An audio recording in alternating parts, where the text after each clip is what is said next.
Eu acho que seria melhor. Porque, cá entre nós, né? A ideologia, ela está atrapalhando muito. De um lado, nós temos uma ideologia que quer crescer, quer aglutinar, quer Destravar responsabilidade o país, né? fiscal, quer responsabilidade econômica fiscal. E do outro lado, a gente tem um bando de pirado que só fala em porque estou com fome, porque a fome, porque não sei o quê, porque a fome, porque a fome. E encheram o saco com esse papo deles, não tem outro discurso.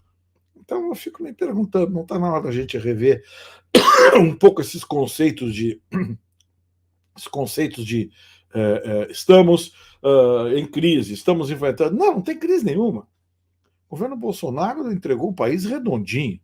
A crise quem está girando é a esquerda, endividando, arrebentando com os E cofres. governando olhando no retrovisor, né? Olhando para trás.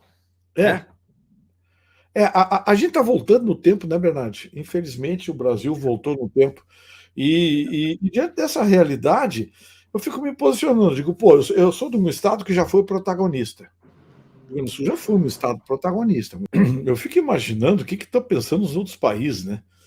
O que está pensando a Índia, o que está pensando a China. Porque, amigo, dá uma olhadinha para ver o que é a dona Dilma Rousseff. Ela não tem condição de cuidar do vulcanizador do Zé aqui na esquina, né?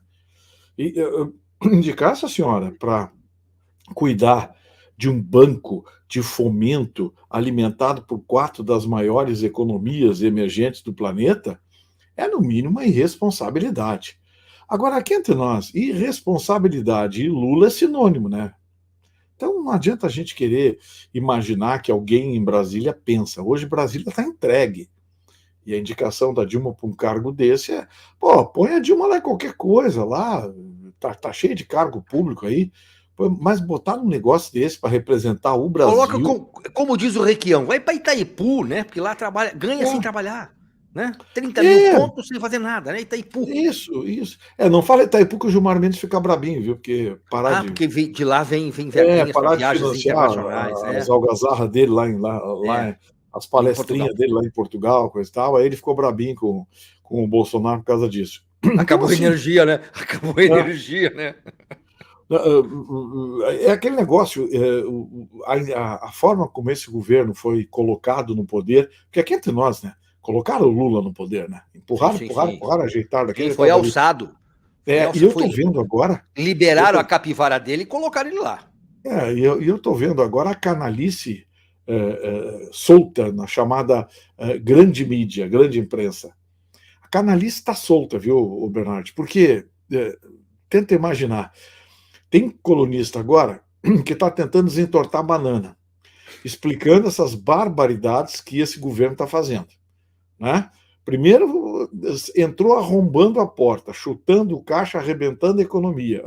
A única coisa que está funcionando no Brasil eles querem destruir, que é o Banco Central, que eu não sei como o Campos Neto, que na minha opinião é um cara, só não é mais genial que o Paulo Guedes, mas é um cara inteligentíssimo e preparado, está conseguindo segurar a moeda brasileira. Ele não deixa o dólar disparar por conta da taxa de juros e por conta da gestão, né, da moeda brasileira. Pois a única coisa que está dando certo é a única coisa que o Lula está atacando, que é o presidente do Banco Central. Quer dizer, o processo de destruição do PT dessa vez vai ser muito mais rápido e muito mais efetivo.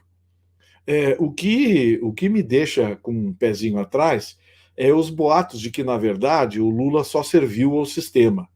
Sim. E uma vez o Bolsonaro voltando ao Brasil, vão torná-lo inelegível. Aquela turma lá, o Salomão, o Benedito lá, o não sei mais quem, aquela turma lá do TSE, vão tornar ele inelegível. A turminha do né? tapinha na cara, né? O missão dada, missão cumprida. O tapinha não dói. Vão torná-lo inelegível e aí eles mesmos vão derrubar o Lula. E o Lula é fácil derrubar, né? Sem dúvida. O 8 de janeiro está muito mal contado. O 8 de janeiro foi uma armação enorme que alguns babacas entraram na conversa, se deixaram levar e fizeram aquela lambança lá.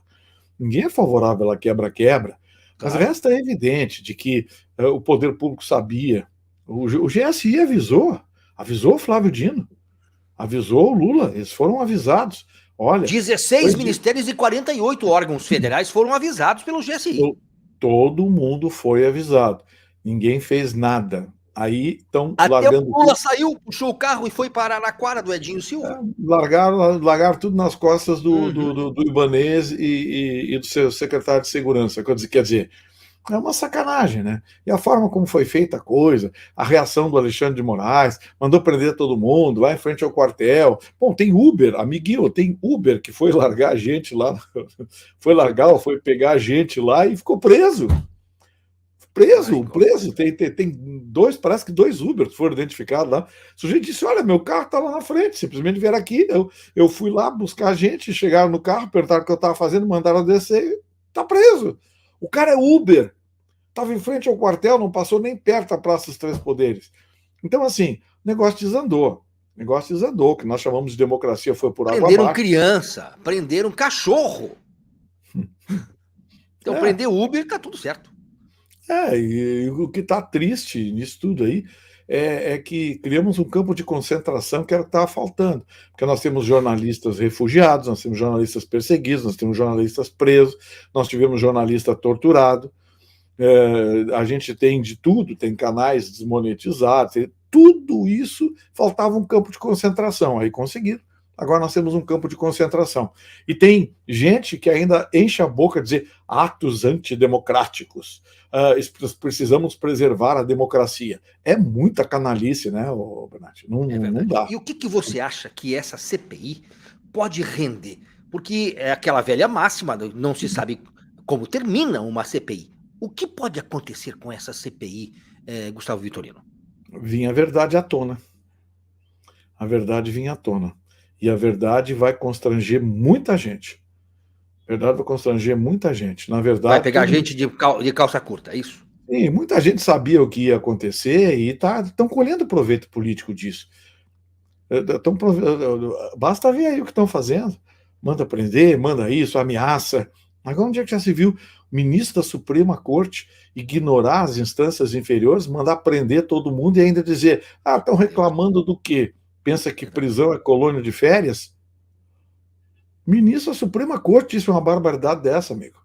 Então, olha o nível da nossa justiça, no que está virado o Brasil hoje. Então, é muito triste a gente ver uma coisa como essa. E não me falem mais democracia, porque quem usa a palavra democracia para mim hoje está usando, primeiro, usando de forma inadequada. E segundo, está defendendo exatamente aqueles que destruíram a democracia brasileira. Porque aqui entre nós, o que nós chamamos de democracia, liberdade, aqui no país, hoje, está completamente destruído. A gente hoje de manhã, quando acorda, fica esperando a relação de presos do dia, a relação de processados do dia, quem o TSE vai processar, qual ministro da Suprema Corte vai encaminhar para a Procuradoria mais uma denúncia, mais uma investigação.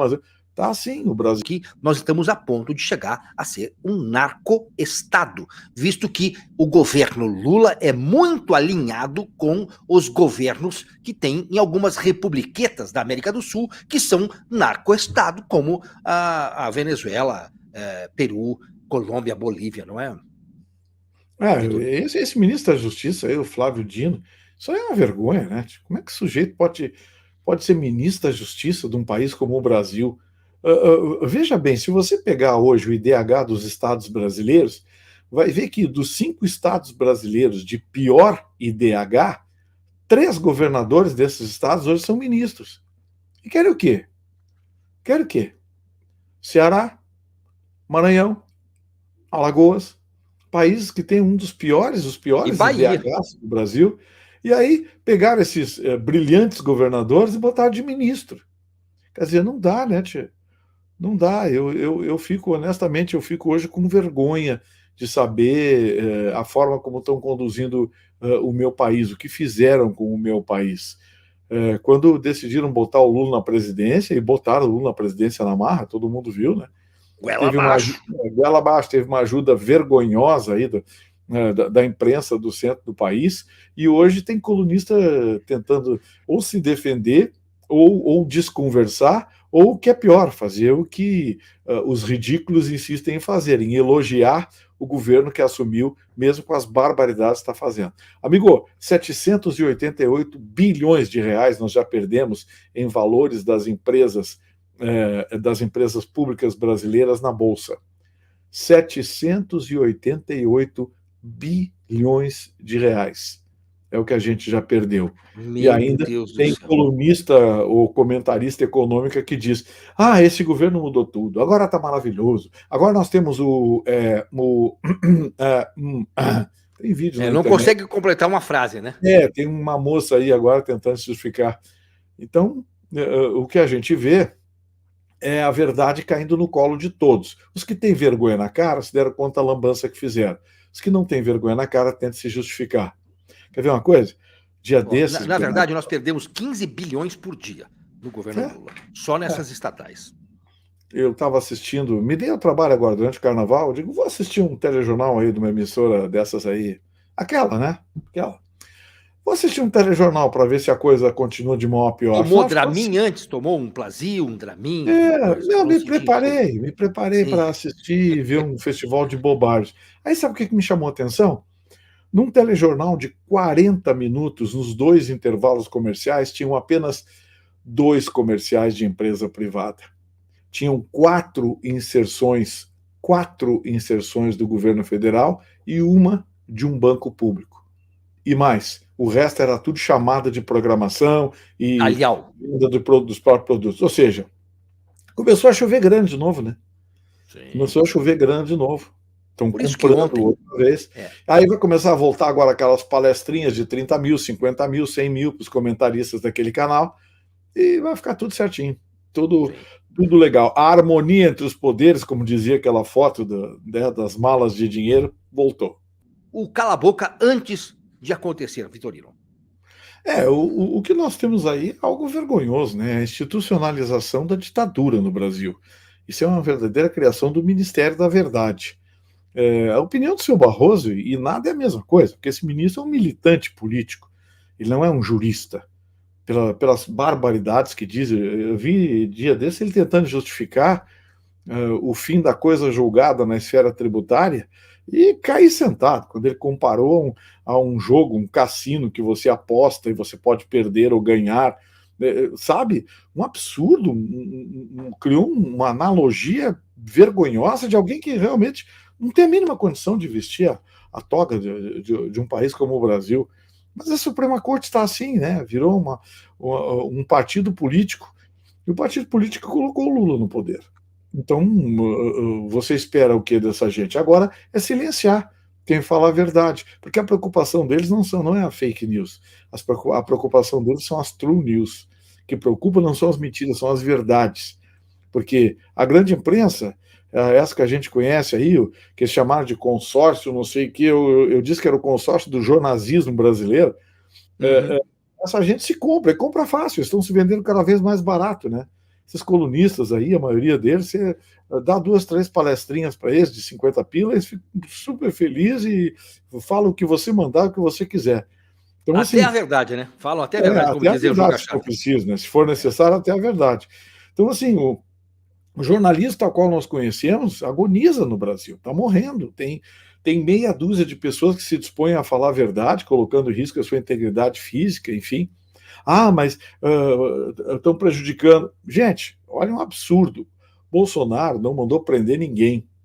Bolsonaro não processou ninguém, não censurou ninguém, não impediu ninguém de publicar artigo, não mandou desmonetizar nada, tirar site do ar. Contrário senso, do outro lado, houve uma perseguição. O Brasil tem jornalistas refugiados, o Brasil tem jornalistas torturados, o Brasil tem jornalistas presos, o Brasil tem veículos de comunicação atacados dioturnamente, existem multas milionárias que é para destruir empresas, para destruir pessoas, seres humanos. Então, assim, e aí querem falar em democracia, em regular para evitar danos à democracia. Esses caras que destruíram a democracia. O Lula, num país sério, estava preso. E tinha mais gente com ele. Muito mais gente com ele, estaria preso. Então, lei de abuso de autoridade, bobagem. Aquilo se aprovou no Brasil para atacar o Sérgio Moro, mas o resto não se aplica. Só se aplica o Sérgio Moro. Sérgio Moro é o juiz suspeito, né? E o Lewandowski, semana passada, estava numa festinha do MST. Ou então, todo mundo comemorando a posse do Lula, bebendo com os ministros do STF. Ah, mas o suspeito era o Sérgio Moro. Então, assim, perderam a vergonha na cara, perderam a dignidade, perderam tudo. O Brasil hoje está entregue. Está entregue à esquerda, está entregue à ideologia, está entregue ao crime organizado, porque preparem-se, vem aí as milícias de esquerda vão começar a serem criadas, já falaram em criar uma guarda Tem invasão nacional. de terra já, tem a Guarda Nacional, mas já voltaram a invadir terras. Guarda bolivariana, deve ser. As invasões de terra voltaram. O Barroso disse que agora não basta ser proprietário da terra, se a sua terra for invadida, você tem que convocar uma comissão com membros dos invasores para opinar, sabe? O MST tem representante no governo federal. Quer dizer, fomos tomados pelo crime. Fomos tomados pelo crime, com a conivência de quem deveria exatamente impedir isso. Então, resta muito pouco. A nossa esperança hoje, que era o Congresso, também se esvaiu. Com a eleição do Rodrigo Pacheco, se esvaiu a nossa esperança no parlamento brasileiro, porque o Rodrigo Pacheco é parte do sistema, é parte do esquema, né? A esperança que eu tenho, Bernardo, é que algo aconteça, uma luz venha, não sei de onde, sobre o Brasil, e nós possamos um dia cobrar de todas essas pessoas, cobrar delas com uma justiça de verdade, uma justiça verdadeira, que bote muita gente, todos eles na cadeia pelo que fizeram ao país e pelo que fizeram às pessoas. Agora, os conservadores da direita brasileira, que está fora do poder, têm que aprender a fazer oposição.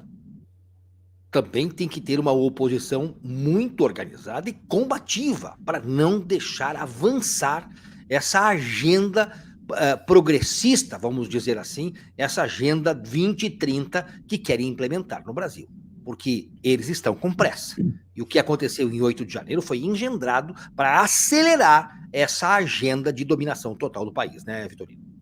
É verdade. Eles agora querem mudar o artigo 142, vão esvaziar o Exército, as Forças Armadas, aos poucos vão impor o gramscismo, né, que é cada vez mais politizar e aparelhar a máquina pública. Por exemplo, o Lula vai indicar agora, com a aposentadoria do Lewandowski, vai indicar um ministro do STF. Eu não aposto em ministros de idade avançada. Ele vai querer botar jovens, como foi o caso do Toffoli. Ele vai querer botar o Zanin, ele quer botar jovens, porque esses jovens vão ficar mais tempo lá defendendo essa gente. Eles vão ficar ad eterno defendendo essa gente. Aí até os 75 anos de idade. Aí tem propostas lá no Senado para dar mandato aos ministros do STF, mas não vai dar. O Rodrigo Pacheco vai sentar em cima. O Rodrigo Pacheco é parte do esquema. É o Pachecozinho, parte do esquema, e não tenho esperança de que vai mudar alguma coisa. Só quem pode mudar é o Senado. O Senado poderia pressionar, mas como vai fazer? Ao contrário do que acontece nas casas legislativas pelo Brasil, tanto na Câmara quanto no Senado, o presidente dessas casas tem poder absoluto. É ele que bota em votação, ele que tira processo lá de baixo, põe em cima da pilha, põe para baixo da pilha, põe na gaveta, senta em cima, enfim. Então é muito difícil, vai ter que haver uma movimentação muito grande. Isso vai começar a acontecer em pressão popular. Sabe por quê, Bernardo? Sim. Porque a inflação está voltando, amigo. Sim. 1 mês e meio no poder, a inflação já está voltando. Estava recrudescendo nas mãos de Bolsonaro, que recuperou a economia brasileira da pandemia. Mesmo com pandemia, né? Com tudo, ele conseguiu baixar, a inflação ficou em 5 e alguma coisa, menos de 6%, e estava caindo. Está voltando. A inflação está voltando. Cancelamento de máquinas industriais e máquinas agrícolas, cancelamento de compra desses produtos, vai trazer a médio prazo para o Brasil comprometimento também da nossa safra agrícola. Mas parece que não importa muito, né? Porque esse presidente que está lá diz que o agronegócio é fascista. Olha disse a bobagem. Disse no Jornal Nacional. Né? A bobagem que esse sujeito... Não, e sob os aplausos de um bando de babacas atrás das câmeras, né? Sim. Então, veja você que aonde nós estamos indo parar, o agronegócio que carrega o Brasil nas costas, né? A economia brasileira nas costas há muito tempo. Então eu queria ter uma palavra de entusiasmo nesse momento, mas acho que o Brasil é maior que qualquer buraco. Nós vamos sair dessa. Como eu não sei. Nós vamos sair. Eu te diria que ainda está bom. Ainda está bom. Porque nós temos um potencial para piorar muito grande. Quer ver? Essa notícia, ainda que faz parte da internet, né, que a gente está discutindo aqui, regulação das redes sociais, vou pedir para a produção subir a tela aqui, e está no nosso portal, o portal do Paradoxo BR, essa matéria aqui sobre internet livre. Olha aí, internet livre está com os dias contados no governo Lula. A internet deve ser algo do passado, livre. Ao menos esse é o desejo dos mais poderosos do Brasil. STF, governo federal e agentes progressistas da sociedade já começaram a anunciar planos para tornar as redes sociais mais caras e policiadas pelas instituições de Estado. Nas eleições presidenciais, a censura já deu as caras no Brasil com toda a força, principalmente contra pronunciamentos do candidato à reeleição, o ex-presidente Bolsonaro, e dos seus apoiadores. Um deles, inclusive, permanece sem acesso às suas contas na internet até o momento, que é Luciano Hang, desde 25 de agosto, está sem nenhuma das suas redes sociais. Ou seja, nós temos uma agenda aí andando fortemente. Vai piorar. É que essas medidas, o Bernardo, escondem um governo que não tem projeto, não tem proposta, não tem nada. É um governo que está tomando de assalto o Brasil e está dividindo o poder com os amigos. A gente está vendo ministros com falas medíocres, gente despreparada, sabe? Coisas que beiram a doença. E ainda tem idiota que diz: vamos acabar com o discurso do ódio. Pô, eles pregam o discurso do ódio é deles, o revanchismo. Tem idiota aí que escreve: porque o genocida, fascista, porque não sei o quê. Aí vem agora com cara de bundão dizer: precisamos acabar com o discurso de ódio. É uma imbecilidade isso. Dá uma olhadinha nesse grupo que ele montou aí agora. Montou um grupo de estudos para avaliar a paz na internet. Pô, dá uma olhada nos nomes, é vergonhoso. Vergonhoso. Tá faltando chamar. Manda soltar o Marcola e bota o Marcola nesse grupo aí também. Porque é uma vergonha que estão fazendo. Vamos acabar com o ódio. Aí o Flávio Dino todo dia, não, vamos prender, vamos investigar, vamos não sei o quê. A última do Flávio Dino, vamos reabrir a investigação sobre o assassinato da Marielle. Tá, e não vão abrir a investigação sobre a tentativa de assassinato do Jair Bolsonaro? Porque parece que tem que investigar, né? Porque e a morte do Celso Daniel, do Toninho do PT, né? Também são mortos. O delegado responsável pela investigação do atentado ao Bolsonaro hoje está na direção, né? É um dos diretores da Polícia Federal. Então querem o quê? Nomeado pelo Lula. Aí querem o quê? Mas o suspeito é o Sérgio Moro. Para, né? Olha só, verba do governo Lula prevista para prevenção de desastres é a menor em 14 anos. O orçamento do governo previsto para este ano, do Lula, né, da gestão de riscos e desastres com o que aconteceu no final de semana no litoral norte de São Paulo, é o menor em uma década e meia. Os dados constam do levantamento feito pela Associação Contas Abertas, especialista em orçamentos públicos. A previsão é de 1,17 bilhão para todo ano em ações de prevenção e atendimento emergencial. É um dinheiro destinado a obras como contenção de encostas, drenagem, estudos e de áreas de risco, entre outros, que visam prevenir desastres naturais no país como esse que aconteceu. A propósito, o que aconteceu em dezembro, Natal de 2021, no sul da Bahia e também parte de Minas Gerais, só naquela época, Vitorino, Bolsonaro liberou 700 milhões para socorrer essas vítimas. Hoje o governo federal anunciou 7 milhões, ou seja, 1% do que Bolsonaro destinou há 1 ano e 3 meses atrás. Que governo que olha para os pobres, né, Vitor? Além disso, vai antecipar o Bolsa Família, ou seja, os caras vão receber agora, mas ali na frente não terão dinheiro para comer. É um governo que se preocupa mesmo, né? Mas vamos pensar, ele liberou mais do que liberou para Cláudia Raia, né?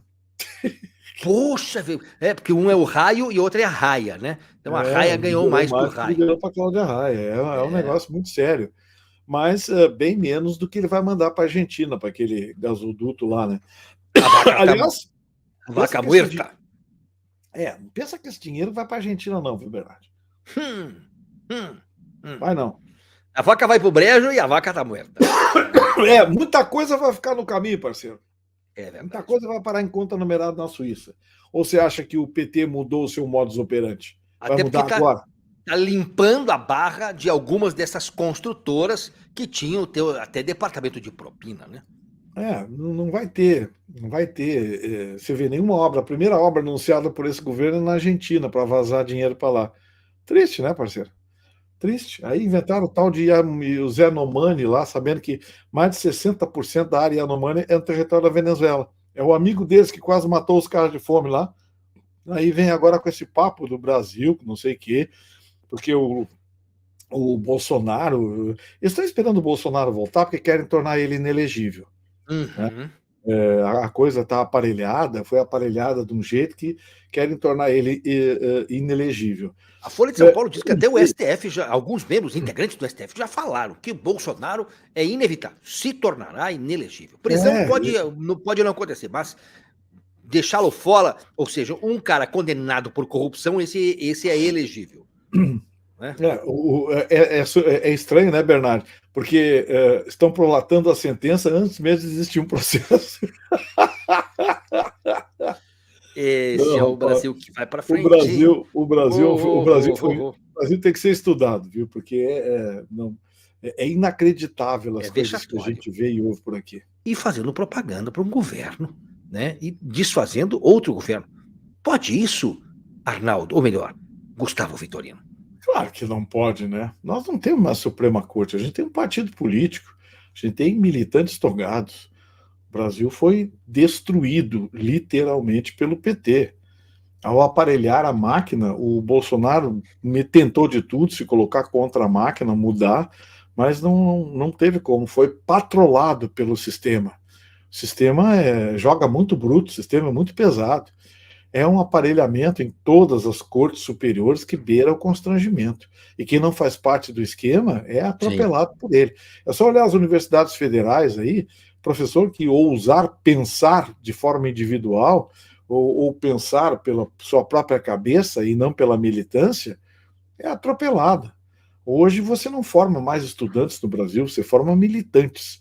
Militantes sabe, que notadamente estão cada vez mais frágeis, coitadinhos. Hoje a gente fala com o diretor de uma grande empresa aí, qualquer empresa, diretor de RH de uma empresa, para preencher uma vaga é uma dificuldade, porque sai aqueles estudantes despreparados, mas todos eles com a camisa do Che Guevara, e Lula livre, e faz o L e o diabo com o carrega. Gente despreparada que não... Eu vou contar uma história para você, Bernardo, bem curtinho. Um sujeito, filho de um amigo meu, que saiu da faculdade há pouco e estava trabalhando, né? Concluiu o estágio, estava trabalhando, não durou um ano no emprego. E ficou desempregado, um ano e meio. E aí me ligou. Pô, o pai falou para ligar para você, coisa e tal, porque sabe, você me dá uma força aí, o que é possível fazer? Me arruma alguma coisa. Eu digo, tá, vou arrumar alguma coisa para você. Aí liguei para alguns amigos, empresários, tem um filho de um amigo meu aí, coisa e tal, rapaz tem curso superior e gostaria de trabalhar, tá bom. Aí um deles disse, não, manda ele aqui, porque eu tenho uma coisa aqui para fazer, coisa e tal. O rapaz foi lá. 2 dias depois o rapaz me liga. Aí, Gustavo, não rolou. O que houve? Tipo, para aí, tem que trabalhar sábado, aí tu me quebra.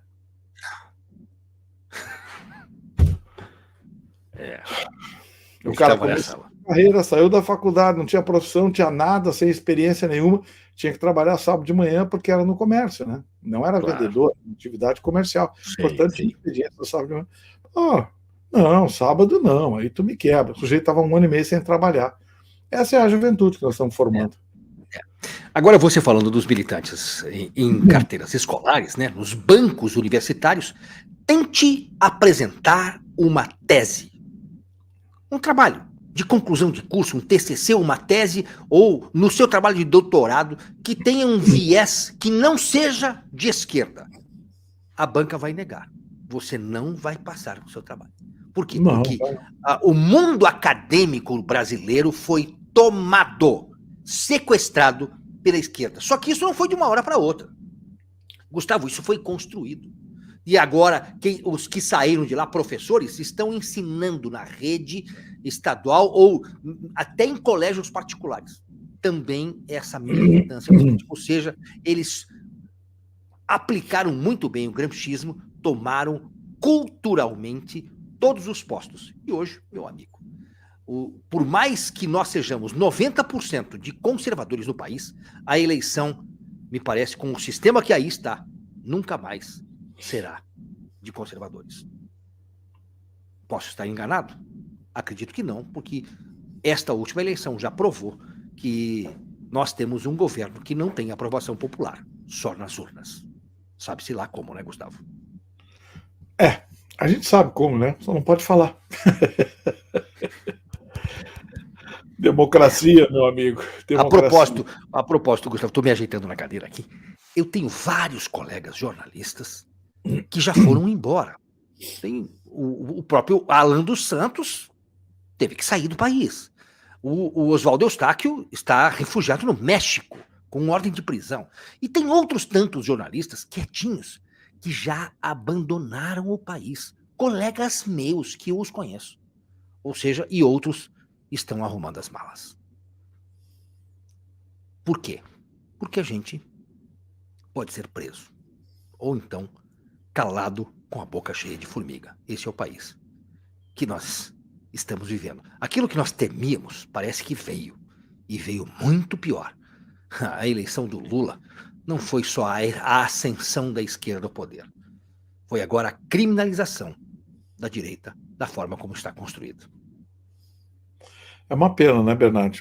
É uma pena. O Brasil estava no caminho certo, Bolsonaro conseguiu superávit primário, superávit na balança comercial, nos recuperamos da pandemia, a inflação estava regredindo, ficou abaixo de 6%, depois de estar em quase 14%, ou seja, o Brasil surpreendeu o mundo em termos de recuperação. Tivemos um ministro da Fazenda, um ministro da Economia, que é exemplo para o mundo inteiro, um dos maiores economistas do mundo e talvez o maior ministro da Economia que o Brasil já teve nos últimos tempos, nas últimas décadas, mas parece que o sistema é mais forte. O sistema queria voltar ao poder, queria a chave do cofre de novo, e conseguiu. Conseguiu do jeito que a gente sabe, foi literalmente preparado um terreno, soltaram o Lula, anularam tudo, prenderam gente, atropelaram a imprensa, conseguiram o apoio da imprensa em troca de muito dinheiro, e as decisões judiciais, que eles dizem ser democráticas, na verdade, foram todas parte de um sistema que tomou conta do Brasil e hoje nos domina de forma absoluta. É uma pena.